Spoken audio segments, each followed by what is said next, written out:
जीवन में झंझावात, जीवन में संकट आते क्यों है वो पता है तुम्हें? जीवन में संकट क्यों आते हैं? जीवन में तकलीफें आती क्यों हैं? तुम ये बता देना मेरे बारे में वो बता देना, मेरा ये संकट खत्म हो जाए, मेरा बच्चा पढ़ने लगे, मेरे घर में बरकत हो जाए, मेरे घर में धन तो खूब आता है, बचता नहीं कोई साधन बता देना।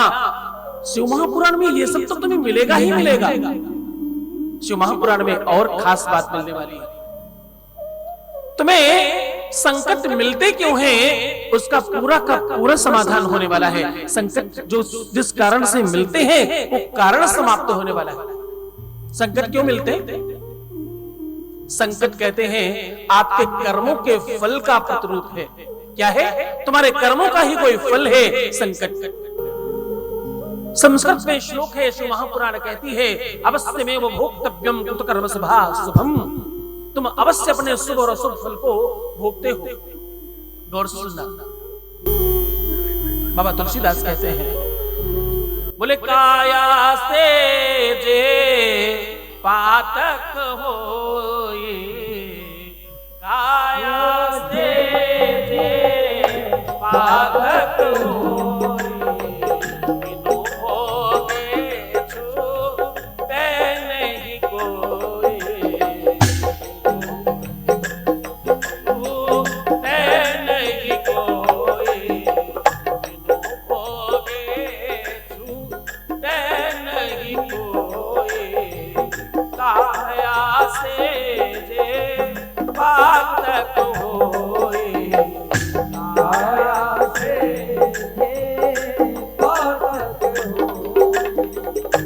तुम जो भी सत्कर्म करते हो या दुष्कर्म करते हो उसका फल तुम्हें जरूर मिलता है।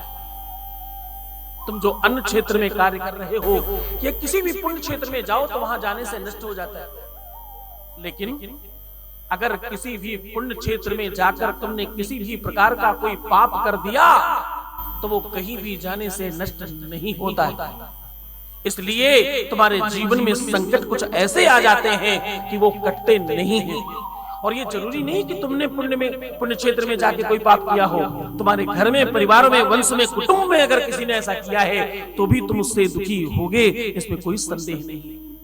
अगर तुम्हारे पिता का धर्म तुम्हें मिलता है, कर्म तुम्हें मिलता है, तो ध्यान रखना सत्कर्मों के साथ साथ दुष्कर्म भी तुम्हें प्राप्त होते हैं। उनकी संपत्ति के साथ साथ उनके द्वारा किए हुए पाप कर्म भी तुम्हें प्राप्त होते हैं, इसमें संदेह नहीं। इसी कारण से पूर्वजों के पाप ताप तुम्हें मिलते हैं। इसी कारण से पूर्वजों को मोक्ष दिलाया जाता है। मोक्ष का मतलब उनके द्वारा किए हुए बुरे कर्म तुम्हें प्रभावित न करें, एक मतलब उसका। और उनकी आत्मा को परमात्मा की सन्निधि प्राप्त हो, उनके चरणों में उनकी का स्थान बने। जो पूर्वज, जो तुम्हारे पितर गया जाने से, भागवत कराने से, अनेकों प्रकार के उपाय करने से, नांदी मुख श्राद्ध करने से भी मोक्ष प्राप्त नहीं करते, वो श्री शिव महापुराण श्रवण करने से मोक्ष प्राप्त कर लेते हैं। तो तुम्हारे संकट कितने ही जिद्दी होने दो, हाँ, इसमें तो भैया वही है, पहले इस्तेमाल करो फिर विश्वास करो। इन 5 दिनों में तुम्हें वो सब पता चलने वाला है। तुम्हारे जीवन में जो भी तुम संकट लेकर बैठे हो, जो लोड, जो भार लेकर बैठे हो, वो सब समाप्त होने वाला है। क्योंकि शिव महापुराण कहती है अन्न क्षेत्रे कृतम पापम, अन्न क्षेत्रे कृतम पापम पुण्य क्षेत्रे विनश्यति, लेकिन पुण्य क्षेत्रे कृतं पापम वज्रलेपो भविष्यति। पुण्य क्षेत्र में किया हुआ पाप वज्र के समान हो जाता है और वो केवल और केवल शिव महापुराण करने से समाप्त होता है। अब तुम कहोगे कि पता नहीं मेरे पूर्वजों ने भले किया हो, मैंने कभी तीर्थ में कोई अपराध नहीं किया, तो मैं तुम्हारी आंखें खोलना चाहता हूं कि अपराध तो तुमसे भी हुए।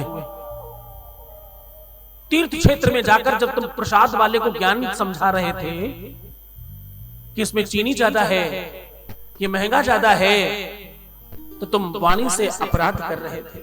जब तुम फूल बेचने वाले को, सामग्री बेचने वाले को, वस्तु बेचने वाले को ज्ञान दे रहे थे कि बड़ा महंगा है, तो तुम अपराध कर रहे थे। और जब तुम तीर्थ में जाकर तीर्थ की बुराई करते हो, रोड सही नहीं है, यहाँ का माहौल सही नहीं है, यहाँ भीड़ ज्यादा है, यहाँ माहौल थोड़ा शासन प्रशासन का अच्छा होता तो ठीक रहता, ये जब भी तुम ये सब कुछ करते हो तो तुम अपराध कर रहे होते हो। शुभता में कमी निकालने वाले महापुरुषों, भगवान बनने से कुछ प्राप्त नहीं होगा, इंसान बनकर जमीन पर रहो, तुम्हें बहुत कुछ प्राप्त होगा।